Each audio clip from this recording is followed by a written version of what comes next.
اعوذ باللہ من الشیطان الرجیم بسم اللہ الرحمن الرحیم قد نرى بے شک ہم دیکھتے ہیں تقلبا بار بار اٹھنا وجہ کا تیرے منہ کا فی السماء آسمان کی طرف فلنولینک سو البتہ پھیریں گے ہم تجھ کو قبلتن ترضاہا جس قبلے کی طرف تو راضی ہے فولی اب پھیر وجہ کا اپنا منہ شطرا طرف المسجد الحرام مسجد حرام کے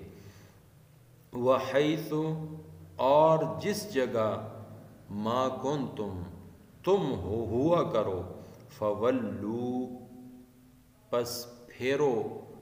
وجوہکم اپنے منہ شطرہ اسی کی طرف وَإِنَّ الَّذِينَ اور بے شک وہ لوگ اوتوا الکتاب جنہیں ملی کتاب لَيَعْلَمُونَ ضرور جانتے ہیں انہو کہ بے شک یہی الحق حق ہے ٹھیک ہے من ربہم ان کے رب کی طرف سے وَمَا اللَّهُ اور نہیں ہے اللہ تعالیٰ بغافل بے خبر عما یعملون ان کاموں سے جو وہ کرتے ہیں۔ نبی کریم صلی اللہ علیہ وسلم مدینہ طیبہ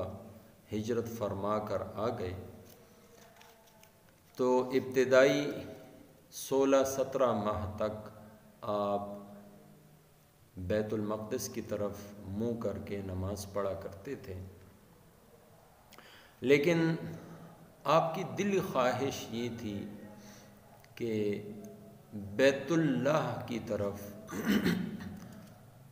منہ کرنے کا اگر حکم آ جائے تو یہ بہتر ہوگا، اس لیے کہ آپ ملت ابراہیمی پر تھے اور ابراہیم علیہ السلام کا قبلہ بیت اللہ ہی تھا۔ اور بعض یہودیوں نے بھی اعتراض کیا کہ یہ اپنے آپ کو پیغمبر کہتے ہیں اور ملت ابراہیمی پر کہتے ہیں،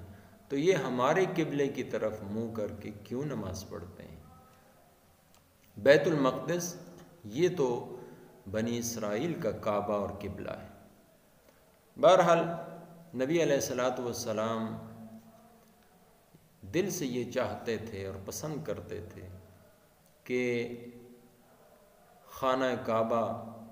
بیت اللہ شریف کی طرف ہمیں منہ کر کے نماز پڑھنے کا حکم ملے۔ چنانچہ ایک دن بنو سلمہ کی مسجد میں آپ نماز پڑھا رہے تھے اور روایات میں آتا ہے کہ نماز وسطیٰ یعنی عصر کی نماز تھی،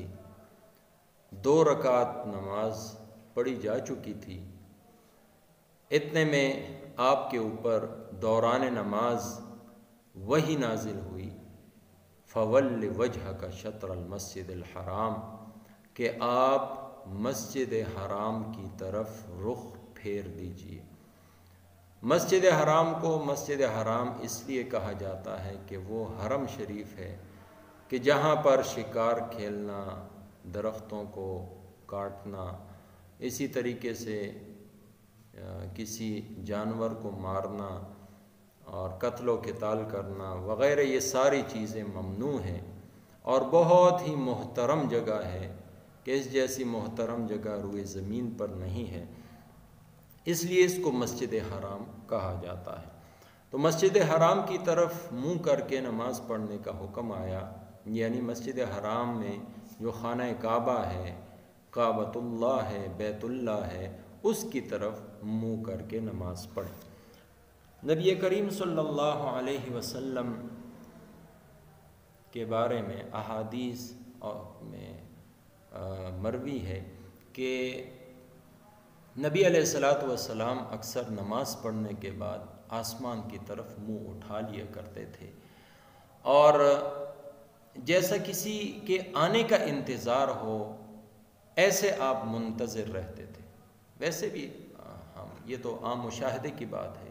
جب کسی کا انتظار ہو بندہ بار بار دروازے کی طرف یا اس راستے کی طرف دیکھتا رہتا ہے۔ تو چونکہ جبریل علیہ السلام آسمان کی طرف سے آتے تھے تو نبی علیہ السلام کو انتظار تھا شدت کے ساتھ کہ کب حضرت جبریل علیہ السلام آئیں اور یہ حکم ہمیں سنائیں کہ اپنا رخ بیت المقدس کی بجائے بیت اللہ کی طرف کر لیں۔ تو اللہ جل جلالہ نے اس آیت میں اسی چیز کا تذکرہ فرمایا ہے، قد نرا تقلب وجہک فی السماء، ہم آپ کا بار بار منہ اٹھنا، چہرہ آسمان کی طرف پھیرنا اور اوپر دیکھنا ہم دیکھ رہے تھے۔ تو ہم ضرور بضرور اسی قبلے کو آپ کے لیے منتخب کریں گے کہ جو آپ کو پسند ہے۔ یہ نبی علیہ السلام کی اپنی خواہش بھی تھی، لیکن پیغمبر اللہ تعالیٰ کے حکم کا پابند ہوتا ہے۔ جب تک حکم نہ آئے پیغمبر اپنی طرف سے کوئی حکم جاری نہیں کر سکتا۔ ان هو الا وحی یوحی وما ينطق عن الهوى ان هو الا وحی یوحی، جو بولتے ہیں تو وہ اللہ رب العزت کی طرف سے وحی کی جاتی ہے۔ تو نبی علیہ السلام کو بشارت دی گئی کہ ہم عنقریب آپ کو اسی قبلے کی طرف پھیر دیں گے جس کی طرف آپ چاہتے ہیں، آپ کا دل چاہتا ہے۔ چنانچہ نبی علیہ السلام کو اس مسجد میں، بنو سلمہ کی مسجد میں دوران نماز ہی حکم آ گیا، تو آپ نے مسجد کے اندر قبلے کی طرف یعنی خانہ کعبہ بیت اللہ کی طرف رخ پھیر لیا، اور وہ بالکل 180 ڈگری پر موجود ہے بیت المقدس سے، بنو سلمہ کی اس مسجد میں۔ تو نبی علیہ السلام نے رخ پیچھے پھیر لیا، اور آپ کے ساتھ ساتھ جو مسلمان مرد اور عورتیں نماز پڑھ رہے تھے انہوں نے بھی رخ پھیر لیا۔ امام آگے ہوا اور ان کے پیچھے جو صف تھی مردوں کی بنی، اور پھر ان کے پیچھے عورتوں کی، یعنی جہاں پر پہلے عورتیں تھیں اس صف میں مرد آ گئے، اور جہاں پر مرد تھے تو اس صف میں عورتیں آ گئے، اس لیے کہ رخ بالکل 180 ڈگری کے زاویے پر پھر گیا۔ تو اس مسجد کو آج جو حضرات عمرے کی سعادت حاصل کر چکے ہیں یا حج کے لیے جاتے ہیں تو مدینہ طیبہ میں وہ اس مسجد کی بھی زیارت کرتے ہیں۔ اس مسجد کو مسجد ذو قبلتین یا مسجد قبلتین کہا جاتا ہے، اس لیے کہ اس میں دونوں قبلوں کی طرف رخ کر کے نماز پڑھی اور پڑھائی گئی، اور پڑھانے والے بھی کیا مقدس شخصیت، نبی اکرم، نبی آخر الزمان، سرکار مدینہ، آن دو عالم، شان دو عالم، جان دو عالم، رحمت دو عالم صلی اللہ علیہ وسلم، اور پیچھے نماز پڑھنے والے صحابہ کرام کی مقدس جماعت جن کو رضی اللہ عنہم ورضوا عنہ کا سرٹیفکیٹ اللہ رب العزت نے عطا فرمایا۔ اس کے بعد اب حکم ہے وَحَيْثُ مَا كُنْتُمْ فَوَلُّوا وُجُوهَكُمْ شَطْرَهُ، جہاں کہیں تم موجود ہو، دنیا کے جس کونے میں موجود ہو، تمہارا رخ بیت اللہ شریف کی طرف ہونا چاہیے۔ خانہ کعبہ میں عین خانہ کعبہ کی طرف بالکل اس کی طرف سیدھا رخ ہونا چاہیے، جس طرف بھی کھڑے، مشرق مغرب شمال جنوب، جس طرف سے بھی آپ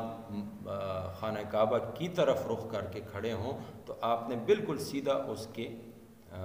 طرف جو ہے نا اپنے چہرے کو رکھنا ہے، اپنے سینے کو رکھنا ہے۔ اور باقی دنیا میں جہاں پر بھی ہوں تو رخ آپ کا وہی ہونا چاہیے، اس میں تھوڑی کچھ حد تک کچھ کمی بیشی، یعنی 45 ڈگری کے اندر اگر آپ تھوڑا سا ادھر یا ادھر ہوئے تو آپ کا رخ قبلے کی طرف ہی سمجھا جائے گا۔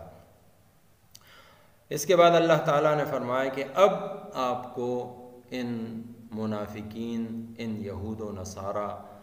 ان کی باتوں میں بالکل بھی ذرہ برابر بھی آپ کو جو ہے نا ان کی باتوں سے یعنی آپ کو تکلیف نہیں ہونی چاہیے کسی بھی قسم کی، اس لیے کہ یہ لوگ خوب جانتے ہیں کہ آپ بھی برحق ہیں اور آپ ہی وہی پیغمبر ہیں کہ جن کو خانہ کعبہ کی طرف منہ کر کے نماز پڑھنے کا حکم دیا جائے گا۔ ان کو ان کے انبیاء نے، ان کی کتابوں نے یہ بتایا ہوا ہے کہ نبی آخر الزمان چونکہ بنی اسماعیل میں سے ہوں گے، اور حضرت اسماعیل کا، حضرت ابراہیم کا قبلہ بیت اللہ شریف تھا، اس لیے ان کو بھی بیت اللہ شریف ہی کی طرف منہ کر کے نماز پڑھنے کا حکم دیا جائے گا۔ اور پھر آخر میں اللہ تعالیٰ نے فرمایا کہ یہ لوگ جو کوئی بھی عمل کرتے ہیں، کوئی بھی کام کرتے ہیں دین اسلام کے خلاف، نبی علیہ الصلاۃ والسلام کے خلاف، یا صحابہ کرام اور مسلمانوں کی مقدس جماعت کے خلاف کوئی بھی کام کرتے ہیں، اللہ تعالیٰ ان کے کاموں سے بے خبر نہیں ہے، لیکن اللہ تعالیٰ ڈھیل دیے ہوئے ہیں، مہلت دیے ہوئے ہیں کہ ہو سکتا ہے ان میں سے کوئی سیدھے راستے کو اپنا لے، راہ حق کو پا لے، یا اور کچھ نہیں تو آخرت میں حجت ان کے اوپر تمام ہو، یہ کلکلاں یہ نہ کہہ سکیں کہ ہمیں مہلت نہیں دی گئی تھی۔ تو یہ وہ آیت کریمہ ہے جس میں تحویل قبلہ کا حکم ہے، بیت المقدس کی بجائے بیت اللہ کی طرف منہ کر کے نماز پڑھنے کا حکم ہے۔ اب دنیا میں جہاں کہیں بھی مسلمان ہوگا تو وہ خانہ کعبہ بیت اللہ کی طرف منہ کر کے نماز پڑھے گا، چاہے وہ فرض ہے نماز یا سنت ہے یا واجب ہے۔ ہاں، نوافل ہوں اور سواری کے اوپر ہوں تو ایسی صورت میں اگر استقبال قبلہ نہ بھی کیا تو اس میں گنجائش ہے، لیکن جہاں کہیں اس کو معلوم ہو کہ قبلہ اس رخ میں ہے اور فرض، واجب اور سنت اور نفل ہوں تو سواری کے بغیر، تو اس صورت میں استقبال قبلہ وہ شرائط نماز میں سے ایک ہے۔ اسی طریقے سے کسی جنگل و بیاباں میں ہو اور وہاں اس کو معلوم نہ ہو کہ کس طرف قبلہ ہے تو خوب غور و خوض کرے اور جس طرف دل گواہی دے کہ اس طرف قبلہ ہے تو اس طرف رخ کر کے نماز پڑھ لے۔ اور اگر دوران نماز اس کو پتہ چل گیا، کسی نے بتا دیا کہ اس طرف قبلہ ہے تو اس کو فوراً رخ اس طرف پھیر لینا چاہیے۔ اسی طریقے سے کوئی شخص ریل کار میں نماز پڑھ رہا ہے تو اس میں بھی استقبال قبلہ، قبلے کی طرف رخ کرنا فرض ہے، ضروری ہے۔ اور جب اس کو معلوم ہو اور پتہ چل رہا ہو کہ ٹرین مڑ رہی ہے اور رخ جو قبلے کا ہے وہ بھی ساتھ میں بدل رہا ہے تو اس کو بھی نماز کے اندر ہی قبلے کی طرف رخ برقرار رکھنے کا حکم ہے۔ اللہ تعالیٰ مجھے، آپ کو اور سب مسلمانوں کو قرآن اور سنت خیر الانام سمجھنے، سیکھنے، عمل کرنے اور پھیلانے کی توفیق عطا فرمائے۔ قد نراک، بے شک ہم دیکھتے ہیں، تقلب، بار بار اٹھنا، وجہ کا، تیرے چہرے کا، فی السماء، آسمان کی طرف، فلنولینک، سو البتہ پھیریں گے ہم آپ کو، قبلۃ ترضاھا، جس قبلے کی طرف تو راضی ہے، فول وجہک، اب پھیر اپنا چہرہ، شطر المسجد الحرام، مسجد حرام کی طرف، وحیث ما کنتم، اور جس جگہ تم ہوا کرو، فولو، تو پھیر دو، وجوہکم، اپنے چہروں کو، شطرہ، اسی کی طرف، وَإِنَّ الَّذِينَ أُوتُوا الْكِتَابَ، اور جن لوگوں کو ملی ہے کتاب، لَيَعْلَمُونَ، البتہ جانتے ہیں، أَنَّهُ الْحَقُّ مِنْ رَبِّهِمْ، کہ یہی ٹھیک ہے ان کے رب کی طرف سے، وَمَا اللَّهُ بِغَافِلٍ، اور اللہ تعالیٰ بے خبر نہیں، عَمَّا يَعْمَلُونَ، ان کاموں سے جو وہ کرتے ہیں، وَمَا تَوْفِيقِي إِلَّا بِاللَّهِ۔